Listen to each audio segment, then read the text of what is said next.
anyone that's watching doesn't understand what is Offplan and why would people buy it. You're never going to pay the full amount for the property. You're only going to pay X amount. You're buying for capital appreciation, rental yield, the places where you're going to get the highest return of investment. Your money's working for you. Yeah. Especially on the money that you put down as well. You're leveraging up on the actual purchase price. So I am now in real estate. Welcome to that Offplan podcast. Welcome guys, we haven't done this in a while. We've got a bit of a new Offplan team here. Yep. So first of all, let's introduce ourselves.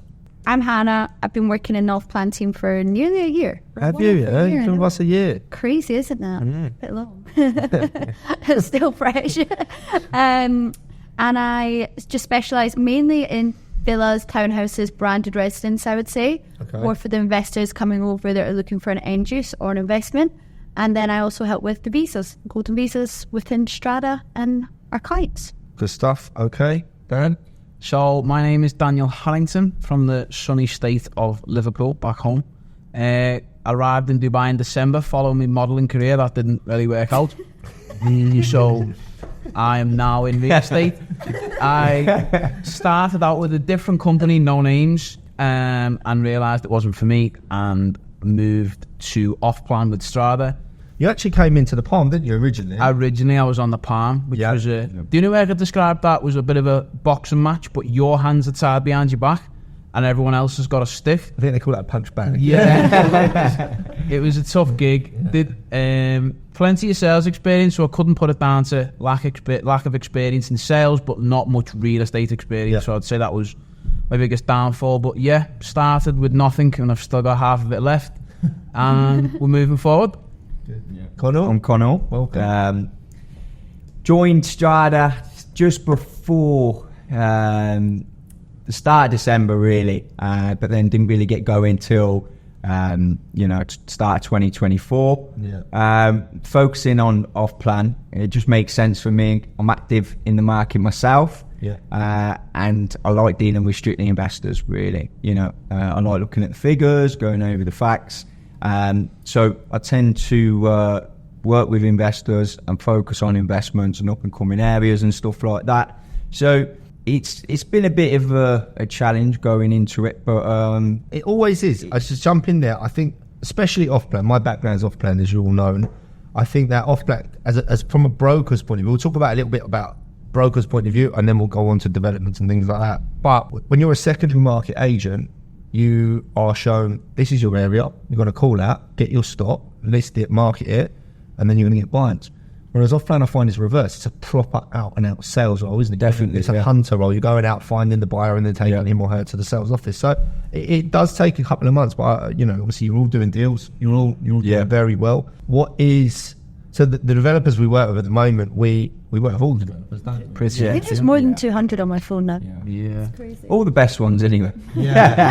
All the best ones. My phone, never the bad. My phone is actually a landline now. I just leave it continuously plugged in because the battery just goes because there's that many. That's it though. It's crazy. We work with that many developers. We're constantly getting updates from them. We've got inside knowledge in what launches are coming all the time. We've got good relationships with all the major developers anyway. So we're getting to know straight away if a new launch come in, when we're in there first, basically. And I think for any sort of sales role, any pitch you're going to do, anything you're selling, knowledge is power. Definitely. So as soon as you've got that bit of insight, or as soon as you've got the drop on everyone else, if you're first there, get your pitch right, whether it's elevator pitch, you're in the lift or you're on the phone. If you get that right and you spark a bit of interest, you're done. I think you're in.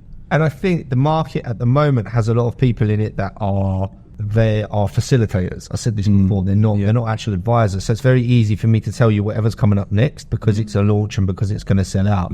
Whereas if I'm actually explaining to you that the area has a 30% increase in value and why, and I understand that this is why it's going to go up again or whatever, then you're worth your weight in gold. I think Offplan is predominantly investors, isn't it? 100%. I think most agents don't. I laugh about it a lot. I think most agents, they run by it's close to downtown. We've laughed about it before. But most agents don't understand that you have to have comparables. You have to understand the economics. Basically, Offplan investments applied economics, I personally think.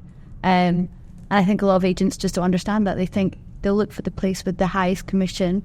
They'll look for the place which is an easy sale, but they'll never understand what the price per square foot is. Yeah. And inevitably in Offplan, it's all about price per square foot rather than anything else. And what's coming as well, what's coming in the surrounding areas and everything. There's a lot to factor in.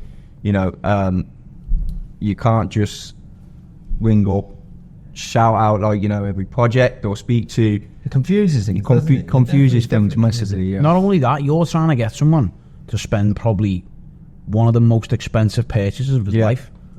And if someone rings you up at 2:30 in the afternoon and says, do you want to invest? And you go, where? And you go, anywhere. You're not going to believe them, are you? No. Like, well, not really, no, because you don't know what you're talking about. And when you ask why, they don't. And when you ask why, and there's no explanation behind that, and there's, well, why would I invest that? Why would I work with you, etc. So on that note, why do people buy Offplan then? So let's go through it. Sorry. No, you go. Let's go through it.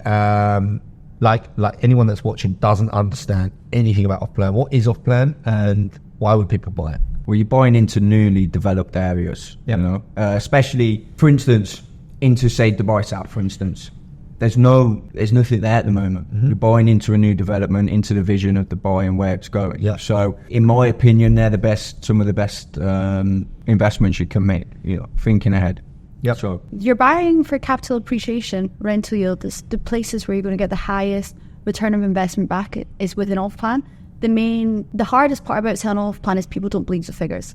Because if you were to look comparing to America, UK, Europe, people don't believe you can get 10+% on a rental yield if you buy the property Offplan. People don't believe you're going to get plus 30, 50, even 100% if you buy something Offplan from the time it's Offplan to construction to complete. People don't believe the figures. You have to show them, you have to give them facts and figures. And it's the leveraging of the payment plan as well. You know, you're never going to pay the full amount for the property. You're only going to pay X amount, and there's different options, different exits. You can flip the property, hold on to it. You know, there's refinance when the property's handed over. So, you know, there's lots of benefits to it, especially from an investment point of view. I think ultimately as well, if you drum it down, whether you're buying it to move it on or you're buying it for yourself, your money's working for you. Yeah. I think that's a massive thing. There's not many other ways that your money can work for you better than that. Obviously, you've got the likes of crypto and stuff like that, but I would say that was one of the strongest ways to do it. It's a much safer way as well. I had this conversation with someone earlier that they were saying to me, well, if he had a client who wanted to buy something and hold it, he was saying he's going to put 60% in the development for construction. So, but his money's not working for him. I'm like, if you look at the price per square foot that you're purchasing versus what the next building, not the next building is sellable when it's ready, that is your money working for you, because you can exit with about 20, 30, 40% increase. Especially on the money that you put down as well. You're leveraging up on the actual purchase price, but your return is on that you put it down. So you can double your money sometimes. I mean, I've been speaking to a lot of crypto people because it was Crypto Week, 2 weeks ago? You love crypto people, I don't love you? them. They're great. All of the crypto people, They're fantastic. Yeah. But even they were saying they know their returns aren't going to last forever. They're getting 300 times whatever they invest, which is bloody crazy. However, a lot of them now, they were all expecting this halving to make a lot of money. It didn't really do what it said it was going to do. But they're now looking for investments that are going to make them money and diversify their portfolio. And I think when you show them, let's say, Live Residence in Marina, the comparable to that and how much money they can make within that in a year, they're impressed by it. And you just have to show them development after development where they're not going to get plus 300%, but they're going to be able to get a very good return on investment. They're starting to come around to it, especially now a lot more people are making it flexible to crypto buyers, and Dubai is now becoming the hub for crypto people. A lot of them are looking to expand their investment within bricks and mortars, diversify it. And the thing is, property prices within Dubai are so cheap compared to other areas around the world that Dubai is now becoming a place for all international investors, rather just your Russians and your Emiratis and Indians. Almost the hub for the UK is world. number one now, isn't it? You know, we've actually took over Russians and Indian investors. So it's gone. Just a side note, did anybody see that guy who spent 12 Bitcoin on a pizza when it just started? I saw that. He spent. It wasn't you, was it? No, it was my dad. 12 Bitcoin. What's that now? That's around £700,000. You'd just, 12. You'd go for a long walk off a shore pier, wouldn't you? If that was you and you'd done that, it was just, not a vibe. No, very bad. Thinking about walking a long walk.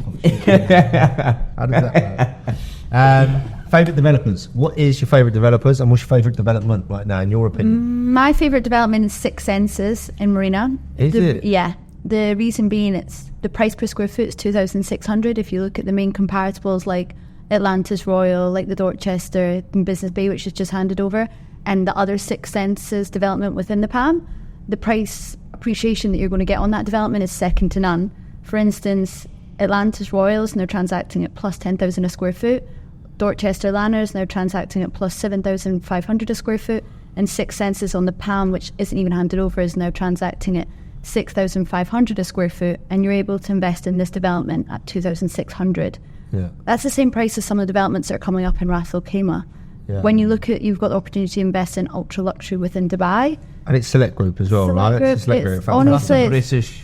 Yeah. Yeah. Massive, isn't it, as well? It's huge. And I think advertising that payment plan, it's 20 and then 20, isn't it? 20 at the Yeah. start, 26 It's a really- months, and then... It's a really good leveraging one. And I mean, it's ultra luxury. Six Senses is a brand. Good location. Yeah, Exactly. nice. Yeah. My favourite developers are Ellington. You love Ellington. I always love do. Ellington. All my deals come from They're a fantastic developer though. I like that Yeah. they're a boutique developer and they're obviously they're very high end as well, you know? Exactly. The CEO was ex-EMAR. Yeah. And I just think for them, I usually focus on specific locations, but if I have an investor that's open to anything or is just kind of looking at Dubai in general, I always take them to Ellington because they have something for everyone. Yeah. And their track record for any investor is guaranteed that you're basically going to make money and you're going to see a high return. And if you decide you want to live in it, you're going to love it. Yeah. I think you never got, with the likes of EMAR and Ellington, you're never going to be disappointed with the finish or the quality, are you? They're on time, the quality's right, the finish is right, and that's massive to some people, isn't it? Yeah. You think about It's for everyone, isn't it? You know, Especially with Imar, it's the community as well. They're not just building one-off buildings; they're building whole master communities. And you see it when you walk into the sales centre. Like, you walk into some sales centre. I mean, I live in Damac Hills, and I'm not saying I've been into Damac sales centre, but you walk into EMAR sales centre and you actually feel like you're in a prestigious car dealership where you feel everyone in here knows what they're talking about, is giving a good energy off, and you feel like it's a buzz. And I think creating that sales buzz is massive in a dealership. So, yours is Six Sense, a Select Group Six Sense as a project, but Ellington as a developer. Yeah. Yours would be. I would say right now, developers definitely Imar for me. Yeah. As I said, you know, they build master communities. Yeah. They own half of the market share. Yeah. You know, they're very active in the market, obviously. So for me, it's Imar for sure. Development, I'm going to have to say right now, Greenways, just because with what's going on in Dubai South, I think it's a low ticket entry for townhouses, 3.1 million, 3,000 square foot in a thriving community, which is only going to get better over time. So for me, I'd say Greenways, Imar, definitely. Yeah, I agree with the EMAR stuff. I mean, you don't get between 50 and 70% of market share if your quality's not there, do you? You don't get any of that. When I was brokering years ago, EMAR, I sold a lot in EMAR. That's what I used to go and sell. And like you said with Ellington, that's what we used to have with EMAR. So there's something for everyone, right? You can go in and buy a one bedroom, whatever, or you can go and buy a Hillsview mansion. Or, you know, you had everything for everyone. And they've always got really, really nice. Have you seen this new project coming up next to EMAR South, next to Oasis? Yeah. There's 2,000 square foot, 2 million townhouse. No, this is the one behind it, the wellness resort. Have you seen that? Oh, yeah. My God, amazing. Crazy. They're really good at getting everyone on board with a vision, which I think is the main thing, whether it goes to investments or business, whatever. Ellington, you've even said it when you... Not Ellington, sorry. EMAR, you even said it when you go into the sales office, you can see the vision from the get-go. You can see all the smaller communities, and every community they've built, they've been able to get everyone on board. It's no longer vision, is it? If you look at Dubai Hills, you look at downtown, you look at Dubai Mall, there's proof in the pudding. It's not vision. Sort of analogy of selling the sizzle before the sausage. If you've sold the concept, the You love a saying. if you sell, if you've got one-liners. if you've got the concept, people believing in it, and then that's why they're getting. Well, all their major sales offices are within communities that they've built from the ground up. So I think if you're taking someone, let's say we're sitting in Dubai Hills right now, I've been here for 4 years, I've seen it, I've lived through it. So now it's an easy sale. I can show them, I can show what I used to live in and what it used to pay for in my old Ajari. To know what it is now within 4 years. So any investor or any person looking to come to Dubai, you just pinpoint areas, pinpoint they're building a new community, what the appreciation is going to be. It tells and you itself. can normally see, especially with Emaar, well, I mean with Ellington as well, with Emaar especially, you're looking at the community. Take Oasis as an example, right? The construction site now, it's in a great location, and you know that they won't just they'll put something there that become an landmark. Like I remember selling Dubai Hills, and it was a complete construction site. We had the craziest payment.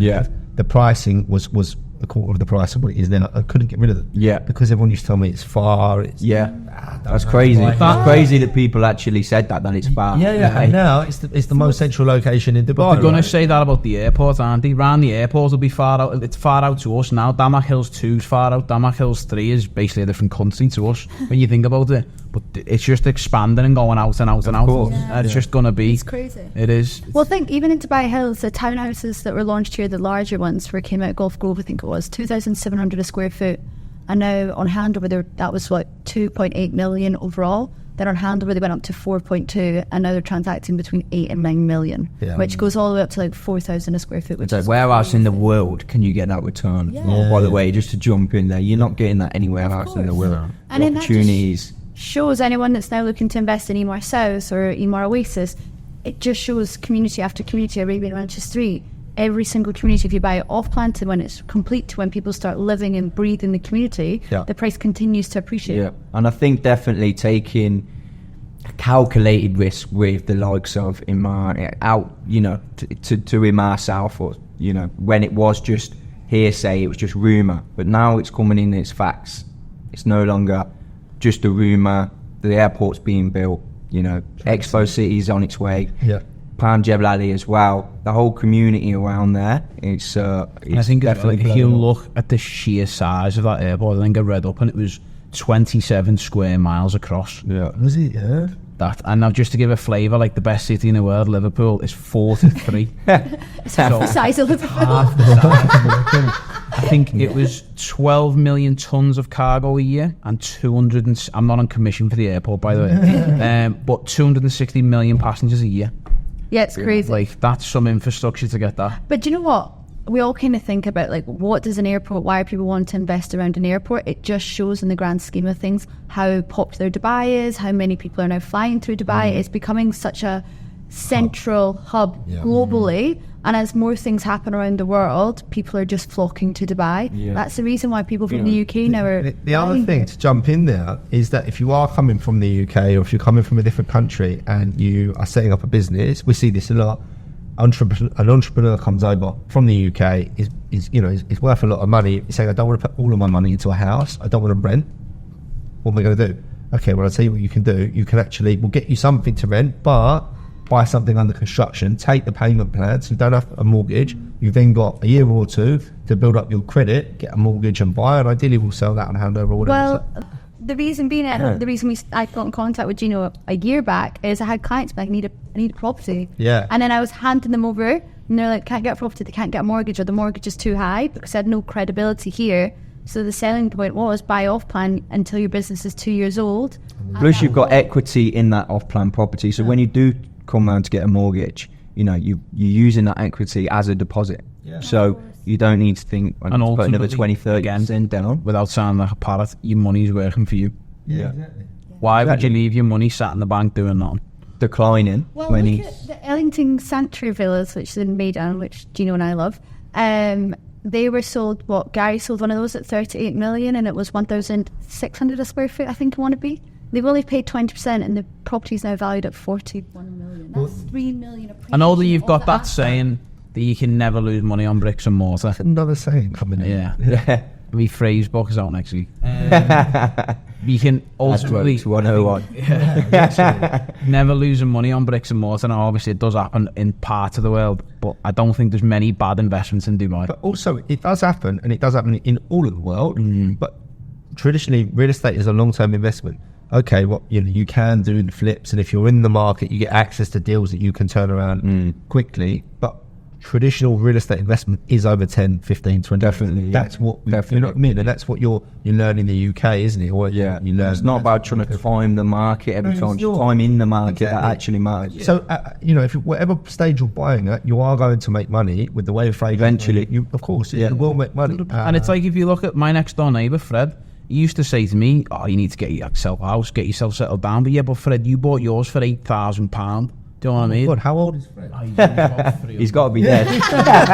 Fred's dead. He lived on John Smith's and Mars bars. He was a good but yeah, obviously, so I imagine people in 100 years will be talking about us buying our houses for £100,000. I mean, to touch on that, I've had investors come to me recently, and we've been really looking at the price per square foot compared to international countries. And in Dubai, per $1 million spent on real estate in Dubai, you can buy plus 1,000 square feet in property. Whereas if you're in Paris, London, Singapore, it's less than 500, and Monaco is less than 200 square foot per $1 million. Then you add the value you get when you come in. You can wear whatever watch you want. You can drive on the car. Safety. And that's People why out and investors now are buying to hold. I know my grandparents, they didn't sell a bit of property. We missed the main thing there, the tax as well. Yeah. Everyone's here to make money, and they But- realistically, so Genuinely, see your big investors now. Like, I'm not talking about the little money. See your millionaires and billionaires. They're buying assets and holding, and they're buying them in like Shoba Heartland. There's probably about 3 Shoba buildings that have actually passed over there. They're only getting around 5% investment right now, and they bought floors. And you're saying to them, well, do you want to sell them? No, I don't want to sell. I don't want to sell. I don't care. The next 2-3 years is going to be 5-6%. By the time Shoba Heartland's handed over, they know they're going to get plus 10% for years upon years. And it's just being able to say, it's like that saying, not saying, it's like that. Not you. here we go. Not you as well. Not the thing, but like if you double a penny every single day, whereas if you pull it out in 3 years, it's going to be, I don't know, let's say £100. But if you pull it out in 6 years, it would be Go on, double it. It's going to come back. That's so much more. Whereas I think a lot of people want to run before they walk. They're looking for the huge investments, the huge. Well, that's Dubai all over, isn't it? Right? Like Dubai is a lot of people here are about the quick returns and the quick money, and I think that obviously there's loads of different investment strategies. Yeah. But when you're going into an off plan, you know, depending on the launch, you're going to buy it, you're going to hold it, and then you've got options. You know, but if you do hold, I agree with you. If you can. Especially if you can acquire something that you're not really going to feel. So, to wrap it up, we've talked a little bit about the developments. We've talked about the developers and the payment plans. We talked about hot news, the airport. We haven't talked about drainage. I don't know if you've got any sayings for drainage, if you want to get... You're not... Give me a minute. No. But I do know it was 80 billion pounds, was it? 80 billion dirham? Yeah. Now, one question I would say is, how is the biggest question with the way the roads are currently? I don't know is the answer. I don't know if you. I think moving into me or out there. I think going into the new, I think going into the new developments, it's definitely something that they're going to start to introduce, increasing the infrastructure. I mean, you can't rip up every road in Dubai, but it's only a one-off. You know, it's one every 75 years. With 3 guys from Australia who are they build roads, and I can't remember the actual technical name. Civil engineering. Civil engineering, thank you very much. They are civil engineers, they work with the government over there. And they were saying about it, they said it's actually it all goes down to the sea. So there is a very simple way, I don't know the way, but there is a very simple way of building a drainage system here. And you can do it quite quickly as well. So I think they will implement one. They're obviously going to implement. I mean, but think everyone's gone on about the rain. It was the same equivalent amount of rain as 4 months continuous rain in London is what we got overnight. 354 millimetres of rain for 24 hours. It was crazy. And I also think as well that what Dubai done to give back, they were giving back free repairs, they were giving back free housing. Do you know what? You hit the nail on the head. That's what I love in my eyes. At the end of the day, they're repairing every one of their buildings. And do you know what they don't see? That value that will make people buy an EMR product. 100%. Like if you see, it's probably a very clever marketing strategy. They might think we might spend X amount of billions helping these people's houses out, but we'll make X amount of billions back from it. You have to spend money to make money. Even today with the rain, they had all the lorries out waiting for it to flood. Like I saw in the UK, I live above a floodplain. I've seen it flood. The UK will let it ice over, let a few people break a few bones, then they go, oh, do you know what, we should maybe clear that up. Whereas in Dubai, for how much water there was, yes, it was a week of carnage, but in the grand scheme of things, if it was any other country... And it was only a week. Yeah. I remember sitting here. I was sitting in the office. I said, it's back to normal again. Yeah. Within 3 or 4 days. It's hard as well, because in the UK it's soil, the water goes into the soil with the sand. It doesn't absorb it like the soil does in the UK. So all of the water was pretty much We've been all pumped. sorts on this. We've been gardeners, Yeah. we've been civil engineers, we've been some sort of comedian. See, we actually paid extra for the weather in Liverpool, so we never got Yeah, right, yeah. We don't pay for anything in Liverpool. Right. And I think we'll leave it there. First podcast. We're going to be doing this on a monthly basis, so please make sure you subscribe if you liked it. We're going to start to go through in depth on projects, payment plans, but I know we've touched on it today, but actual investments that deals that we've done and why we've done and why people have bought them, or deals that we buy ourselves. And we'll start going through that as well. 100%. Been good. Thanks for watching, guys. Thanks very much. People.